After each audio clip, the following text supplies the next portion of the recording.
আসসালামু আলাইকুম স্যার, কেমন আছেন আপনারা সবাই? আমরা ব্যাট রিলেটেড জার্নালের একটা ফরম্যাট দেখিয়েছিলাম। টোটাল কি কি টাইপের জার্নাল আসতে পারে, দয়া করে আজকে যদি আপনি আমার প্রথম ক্লাসটা দেখেন প্লে লিস্টে গিয়ে দয়া করে এর আগের ক্লাসটা দেখে আসেন। কারণ আপনি যদি ফরম্যাট না দেখেন তাহলে হয়তো বা এখানে অনেক কিছু মিসিং হতে পারে। মানে ফরম্যাটটা যেহেতু একটা টেকনিকগুলো সব অলরেডি ওখানে বলে দিচ্ছে, হয়তো বা কিছু জিনিস এখানে রিপিট হতে পারে। তারপর আপনি যখন ফরম্যাট যখন দেখে আসেন না কোনো কিছু, যখন একটা আইডিয়া নিয়ে যখন ম্যাথ করতে আসেন তখন ম্যাথগুলো আপনার বুঝতে খুবই ইজি হয়। তাহলে আমরা আজকে যে ম্যাথটা করতে যাচ্ছি এটা হচ্ছে ব্যাট রিলেটেড জার্নাল। এখানে সবার আগে একটাই কনফিউশনটা কোন জায়গায় জানেন? আমার কখন 15% হবে আর কখন 15/115 হবে, এই দুইটা জায়গায় যার ডট আছে বা কনফিউশন আছে আপনার এই ম্যাথে একটু সমস্যা হতে পারে। এটা খুবই সিম্পল, আমরা একটা টেকনিকের মাধ্যমে ওখানে শিখিয়েছিলাম আর এখানে আমরা শিখে নেব। আরেকটা জায়গায় ডিস্টারবেন্স আছে, কোন জায়গায় জানেন? এটা তো আমি একটু পরে গিয়ে সলভ করছি। আপনারা সবাই যেটা আপনাদের ওপিনিয়ন মতো এখানে খেয়াল করেন। এই যে bat return submitted after adjusting the input output, bat return submission যে কথা, অথবা ব্যাট যদি কখনো পেইড করা এটা যদি কখনো বলা থাকে তখন আমাদের ইউজুয়ালি ইনপুট ব্যাটের জন্য জার্নাল দিতে হয়, আউটপুট ব্যাটের জন্য একটা আলাদা জার্নাল দিতে হয়। এটা আমরা ম্যাথে গেলে দেব। এই দুইটা জিনিস যদি আপনি একটু ভালোভাবে বুঝতে নেন বা যদি বুঝতে পারেন, এখানে আপনাকে যাই ম্যাথ দেওয়া হোক না স্যার, আপনি ইনশাল্লাহ এখানে কোনো অসুবিধা নেই। এই যে অ্যাডজাস্টমেন্ট জিনিসটা মূলত হয় কিসের উপর ভিত্তি করে জানেন? এই যে আমরা একটা আগে যে ইনপুট গুলা দিই বা যে ভ্যাট গুলা দিই এগুলো ডেবিট টাকলে ক্রেডিট করবেন। যেমন ইনপুট ভ্যাট ইউজুয়ালি অলওয়েজ কি হয়, ডেবিট হয় না, উল্টা করে দিলে ক্রেডিট হবে। আউটপুট ভ্যাট সবসময় কি হয়, ক্রেডিট হয় না, এখানে যখন অপোজিট করবেন ডেবিট হবে। অনেক সময় আপনাকে বলবো ভ্যাট কারেন্ট অ্যাকাউন্ট ওপেন করে, কি বলছি আমি কোয়েশ্চেনে?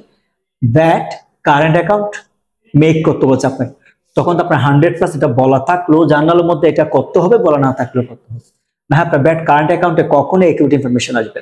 আর আপনার যে বই আছে, বইয়ের যে নিয়মগুলো আছে এগুলো দেখে আপনি পাগল হয়ে যাবেন। এগুলো সব অগুছালো, ওরা এক একটা এক নিয়মে করছে, আপনার অনেক ধরতে এই জন্য অসুবিধা হচ্ছে। এগুলো যদি বা খুবই সিম্পল, আপনার ম্যাথিক্যালি জিনিসটা বুঝবো। এখন এটা একটু পরে সলভ করি, আগে আপনাদের একটা টেনশন দূর করি। এটা হচ্ছে আমার কখন 15% হবে, কখন 15/115 হবে, দুইটা জিনিস মাথায় রাখেন। আচ্ছা আমি সরাসরি টেকনিকে গিয়ে জিনিসটা আপনাকে বুঝিয়ে দিই, এখানে খেয়াল করেন, টেকনিকটা মাথায় রাখেন। অথবা দয়া করে আপনি যদি আমার ক্লাসের এটা প্রথম ক্লাস হয় নোটগুলো কোনো জায়গায় নোট ডাউন করে রাখেন, এনাফ আপনার জন্য। আমি যদি আপনাকে বাংলায় বলি, যদি বোঝার সুবিধার্থে বলি, যেখানে মূল টাকার সাথে ব্যাট অন্তর্ভুক্ত থাকে, যেখানে মূল টাকার সাথে ব্যাট অন্তর্ভুক্ত থাকে সেখানে আমরা 15/115 ইউজ করি। আর যখন মূল টাকার সাথে ব্যাট ইনক্লুডেড থাকে না বা অন্তর্ভুক্ত থাকে না তখন আমরা 15%।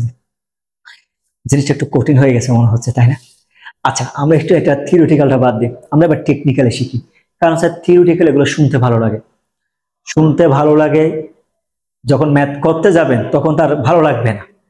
আপনি যেটা ম্যাথে পাবেন আমি সেটাই দিচ্ছি, এদিকে আসেন। Purchase goods on account with মানে কি, সাথে, ইনক্লুডেড, ইনক্লুডেড দেখছেন, এটা অন্তর্ভুক্ত কথাটি থাকবে। কি বলছে? অন্তর্ভুক্ত। আপনি কেমনে বুঝবেন? আপনি বোঝার উপায় হচ্ছে, স্যার দেখুন এই কি নোট গুলা থাকবে, এটা যে ব্যাটের টাকাটা যে অন্তর্ভুক্ত অন্তর্ভুক্ত এটার মধ্যে আছে। তবে আপনার এগুলো খেয়াল করতে, আপনি এটা খেয়াল করেন উইথ, ইনক্লুডিং বা যদি কখনো ইনক্লুডেড থাকে, এই তিনটা কি পয়েন্ট যদি কখনো আপনি ম্যাথের মধ্যে দেখেন 15/115 দিবেন, এত কিছু ভাবার দরকার নেই। তখন ওই মূল টাকা থেকে এই টাকাটা বাদ দিয়ে দেখাবে, কারণ এটা ব্যাটের টাকাটা দেওয়া আছে। অপরদিকে যদি আপনাকে বলে ফর হুইচ, কি নোটগুলা খেয়াল করেন, অথবা প্লাস অথবা অ্যাড, তার মানে ব্যাটের টাকা দেওয়া নেই, আপনার টাকাটা দিতে হবে। দ্যাট মিনস আমি যদি পারচেজ করি, খেয়াল করেন, ধরেন আমি যদি পারচেজ করি আমার টাকা হবে কত, 1,20,000 পারচেজ অ্যাকাউন্ট ডেবিট। আর আমি যে ব্যাটটা দিই এটাকে বলে ইনপুট ব্যাট, ক্রয়ের সময় যে ব্যাটটা দিই এটাকে বলে ইনপুট ব্যাট। দেখেন ইনপুট ব্যাটটা আমি এটাও ডেবিট, কত টাকা, 18,000 টাকা আমি একসাথে দিচ্ছি, দেখেন এর থেকে বাদ দিই নেই আমি। অপরদিকে ক্যাশ হলে ক্যাশ, অ্যাকাউন্টস পেয়েবল হলে ক্যাশ অ্যাকাউন্ট কত, 1,38,000 টাকা। এইভাবে যখন ফর হুইচ অথবা প্লাস বা যদি কখনো অ্যাড থাকে, দ্যাট মিনস ব্যাটের টাকাটা ওই মূল টাকার সাথে ইনক্লুডেড নেই, এই জন্য আমি এটা আলাদা করে দিতে হবে। এখন যদি বলেন স্যার যদি এটা হয়, এটা হলো আপনি যেটা করতেন পারচেস অ্যাকাউন্টের মধ্যে দেখাতেন কিভাবে জানেন, 1,20,000 টাকা থেকে এই টাকাটা মাইনাস করে দেখান, 15,652 টাকা মাইনাস করে যেটা টাকা আপনি সেটা বসাবেন। আর ব্যাকটা হবে কত, 15,652, দুইটা ডেবিট, আর টোটাল টাকা হচ্ছে কত, 1,20,000 টাকা।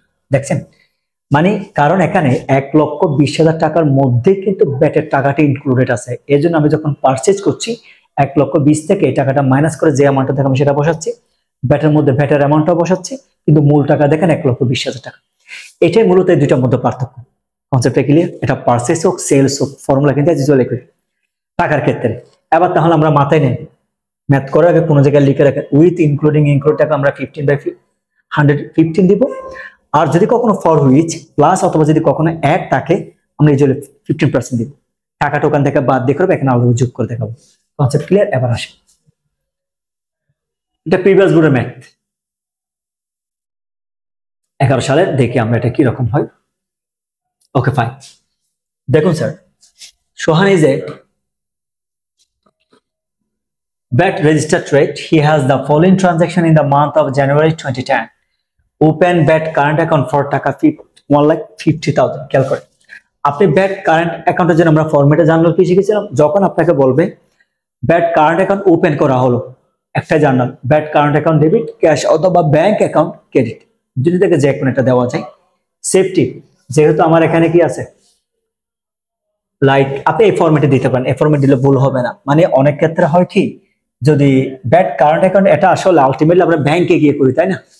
টাকাটা ক্যাশও দিচ্ছি, ও ক্যাশ দিবেন নাকি ব্যাংক দিবেন এটা নিয়ে আপনার যদি কখনো কনফিউশন থাকে, যদি স্পেসিফিক কোনো কিছু বলা না থাকলে আপনি এই ফর্মটা দেখে দেবেন না, ক্যাশ বা অ্যাকাউন্ট দিবেন ব্যাংক অ্যাকাউন্ট শেষেটা ব্যাট কারেন্ট অ্যাকাউন্টের জন্য একটা আমরা জার্নাল দিই। খেয়াল করেন এগুলো যেহেতু 10 মার্কসের জন্য আসে থাকে ম্যাথ রিকোয়ারমেন্ট অনুসারে, আপনি যদি কখনো এক্সপ্লেনেশন বলা থাকলেও দিবেন, না বলা থাকলে নিচ থেকে সুন্দর করে দিয়ে দিবেন। কি টু রেকর্ড জার্নাল মানে কি করা, টু রেকর্ড কথাটি অল টাইম থাকবে, বাকিটা মেইন কথাটি লিখে দিবেন। Open a VAT current account common adjusting যখন করেন তখন সবসময় কি লিখেন, টু অ্যাডজাস্ট লিখেন না, যখন জার্নাল করেন সবসময় টু রেকর্ড কথাটি লিখে দিবেন, আর কোন এখানে নতুনত্ব নেই। কেমন?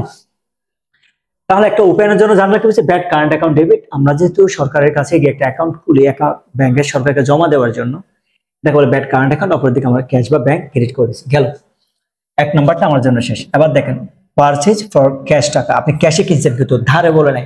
ওই যে ফর হুইচ আমরা কি শিখে আসছি, ফর হুইচ মানে হচ্ছে 15% উইথ ইনক্লুডিং মানে 15/115।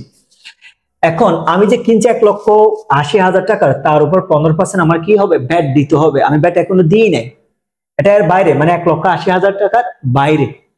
কিন্তু আমি তো আপনাকে অর্থ বুঝতে বলিনি, আমি আপনাকে টেকনিক দিয়েছি কি, যখন ফর হুইচ অথবা প্লাস অথবা যদি অ্যাড থাকে মূল টাকার উপরেই কত পার্সেন্ট, 15% ধরে ফেলবেন। তাহলে দেখেন আপনি যদি পারচেজ করেন ইনকাম নাকি এক্সপেন্স, এক্সপেন্স বাড়লে আমরা কি বলি, ডেবিট। পারচেজ অ্যাকাউন্ট ডেবিট, আমি পারচেজ করছি কত টাকা, দেখেন 1,80,000, আপনি 1,80,000 দিয়ে দেন। এখন ক্রয়ের উপর যে ব্যাটটা হয় খেয়াল করেন, পারচেজের উপর, এখানে এগুলো একটু মনে রাখতে হবে আপনার। পারচেজের উপর যে ভ্যাটটা হয়, এটা আমি চ্যাপ্টার আগে থেকে করে আসি, একটু দেখে নিন ইনপুট ভ্যাট।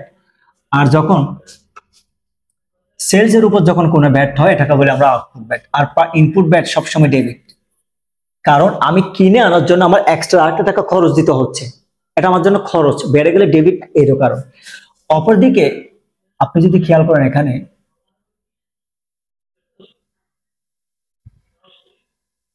খেয়াল করেন সেলস এর কথা বলি, সেলস এর ক্ষেত্রে আমরা যে ব্যাটটা দিই এটাকে বলে আউটপুট ব্যাট। কেমন? আর আউটপুট ব্যাট সবসময় ক্রেডিট হয়, মাথা একদম সেট করে ফেলে শেষ। তাহলে পারচেজ করছে 1,80,000, তার উপর 15% আমি ভ্যাট দিয়েছি, কারণ এই যে ফর হুইচ মানে হচ্ছে 15%, আর যদি উইথ ইনক্লুডিং ইনক্লুডেড থাকে 15/115। তাহলে 1,80,000 15% ইনপুট ভ্যাট কত, 27,000, আর টোটাল আমার ক্যাশ টাকা চলে গেছে কত, 2,07,000। বুঝা গেছে? কারণ 15% ভ্যাটের টাকাটা আমি এখনো পেড করিনি, মানে এটা ইনক্লুডেড ছিল না, আমরা আলাদা পেড করতে হয় মূল টাকার উপর, এর জন্য এটা পেপে গেল। আর এটা লিখবে two record purchase goods in cash including VAT, normal two record দিয়ে পারচেজ যেটা দেওয়া আছে ওটাকে মেইন কথাটি লিখে দিলে এনা। যদি এখন 2 নাম্বারটা হয়ে যায়, 3 নাম্বার আসেন, সোল্ড ফর ক্যাশ টাকা 2 লাখ ফর রিসিভড ভ্যাট এট 15%। এখানে একটা খেয়াল করেন আপনি, এখানে কিন্তু ফর হুইচ নেই, কিন্তু ইনক্লুডিং উইথ ইনক্লুডিং একটা ওয়ার্ড আছে, ফর দেখছেন আপনি, ফরওয়ার্ডটা দেখছেন, যেটার জন্য এক কথা এটা মানে হচ্ছে 15% হবে। কি নোটগুলা খেয়াল করেন, আমরা বলেছিলাম এখানে ফর হুইচ অথবা ফর, এই কি নোটগুলা খেয়াল করেন।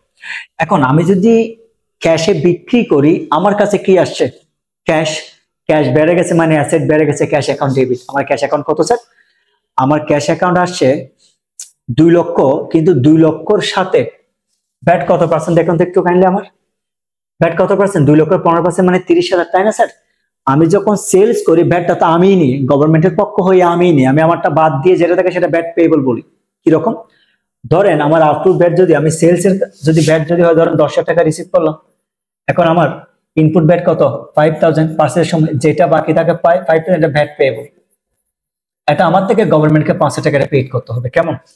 এই জন্য এখানে আমি যখন সেল করি ব্যাটটা আমি রিসিভ করি, এই জন্য ক্যাশের সময় ব্যাটের টাকা সহ একসাথে আসবে। আচ্ছা আমি জিনিসটা আপনাকে আর সিম্পলি বলি না, আপনি যখন রেস্টুরেন্টে খেতে যান, ভালো যদি কোনো রেস্টুরেন্ট হয়, টোটাল যে বিল থাকে বিলের পর দেখবেন ওটা আপনাকে যে বিলে দেন ওখানে বলা থাকে ভ্যাট, ভ্যাট 15%। ওটা 15 বা 115 নয়, সার্ভিস বা সেলস এর উপর যেটা দেওয়া হয় এটা কখনো ইনক্লুডেড থাকে না, দেওয়ার পরে দেন ওটার উপর চার্জ করা হয়, এজন্য আপনি 15% আপনাকে দেওয়া হয়। এখন এই ভ্যাটটা যে আমরা যাদেরকে দিচ্ছি ওদেরকে মূল টাকার সাথে ভ্যাট একসাথে দিয়ে দিচ্ছি না। তো এখন আপনি যদি এমন হয় ধরেন আপনি ওই রেস্টুরেন্টের মালিক, তাহলে ক্লায়েন্ট থেকে আপনি যখন টাকা নিচ্ছেন সার্ভিস প্লাস ওই যে ভ্যাটের টাকাটা এটা আপনি নিয়ে নিচ্ছেন না মূল টাকা, এইভাবে এই জন্য এখানে অ্যাড হবে। আউটপুট ব্যাটের টাকা কত? 30,000 টাকা, 2,30,000, আর আউটপুট ব্যাট কত হলো? 15%। অপর দিক এটা কি পারপাসে? সেলস। কমন হিসাব, কেমন? ক্যাশ টাকা আসছে আর ব্যাট রিসিভ করছে এই জন্য ক্রেডিট, ইনপুট ব্যাট ডেবিট, সবসময় আউটপুট ব্যাট সবসময় কি হয়? ক্রেডিট। এটা মনে রাখেন, এটা দেওয়াটা বাধ্যতামূলক নয়, আমি জাস্ট তারপরে বোঝার জন্য আপনাকে দিচ্ছি। এগুলো ডেবিট, এগুলো সবসময় ক্রেডিট। আর সেলস ক্রেডিট 2 লক্ষ, দেখেন এবার আপনি ডেবিট ক্রেডিট হিসাব করলে দেখেন 2,30,000 টাকা, কেমন? এটা যদি হয়ে যায় 4 নম্বর আসেন, purchase on account with. With মানে আমরা জানি উইথ দেখা মানে 15 বাই কত স্যার? 150। আপনি কিনছেন কিসে? ধারে, ক্যাশ টাকা দেন নাই। অন অ্যাকাউন্ট কয়টা কি নোট খেয়াল করে? অন অ্যাকাউন্ট, অন ক্রেডিট, কেমন? আরেকটা আছে আউটস্ট্যান্ডিং। এই 3টা নাম মাথায় রাখেন। এটা যে ধারে আপনি কেমনে বুঝবেন? ব্যক্তির নাম থাকবে like purchase from Karim traders with bat এত পার্সেন্ট XYZ। এই যে করিম ট্রেডার্স, ক্যাশ কথাটি নেই, ব্যক্তির নাম অথবা কোনো কারণে যদি on credit, on account, outstanding কথাটি থাকে 100% আপনার জন্য ধারে। তার মানে ধারে করে কেমনে বুঝবেন? কয়টা টেকনিক? 4টা টেকনিক। ব্যক্তি বা প্রতিষ্ঠানের নাম দেওয়া থাকবে কিন্তু ক্যাশ থাকবে না। ব্যক্তি বা প্রতিষ্ঠানের নামের সাথে যদি ক্যাশ থাকে ওটা ক্যাশ লেনদেন হবে, যদি না থাকে এটা ধারে হবে। অন অ্যাকাউন্ট, অন ক্রেডিট, আরেকটা কি বলেছি আমি? আউটস্ট্যান্ডিং। এজ ইউজুয়াল আপনি বসে দেন। এখন আমি যখন পারচেজ করি স্বাভাবিক ব্যাটটা আমি দিই, আমি যেই ব্যাটটা যেটাকে বলে ইনপুট ব্যাট, যেহেতু উইথ বলছে 15/115, মানে 2,50,000-এর মধ্যে আমার 15% ব্যাটটা ইনক্লুডেড আছে। তাহলে দেখেন আমি পারচেজ করলাম, আমি যদি পারচেজ করি, পারচেজ অ্যাকাউন্ট আমি কি করব? ডেবিট করছি। ডেবিট করছি কি দেখেন, 2,50,000-এর মধ্যে আমি কিন্তু কখনো 2,50,000 বসাই নাই। কারণটা কেন স্যার? অলরেডি উইথ মানে এখানে ব্যাট ইনক্লুডেড আছে 2,50,000-এর মধ্যে। কত টাকা ইনক্লুডেড আছে? 15 বাই যদি 115 দিয়ে ডিভাইড করেন 32,609, তাহলে 2,50,000 টাকা থেকে যদি আপনি 32,609 যদি মাইনাস করেন যেটা থাকবে এটাই। বুঝা গেছে? ওই ভ্যাট টাকা আপনার এখানে আলাদাভাবে কি করতে হবে? দেখাতে হবে। আপনি এখানে কিন্তু 2,50,000 টাকা দেন না, দুটা যোগ করার পরে 2 লক্ষ কি হয়েছে? 50,000 হয়েছে। কারণ এখানে যেটা ইনপুট ব্যাট যেটা আছে এটা ইনক্লুডেড ছিল, মানে 2,50,000 টাকার মধ্যে ছিল। এটা গেল। অপরদিকে আমি দেখুন ক্যাশ টাকা দিই নি, অ্যাকাউন্টস পেয়েবল কি হবে? সবসময় ক্রেডিট।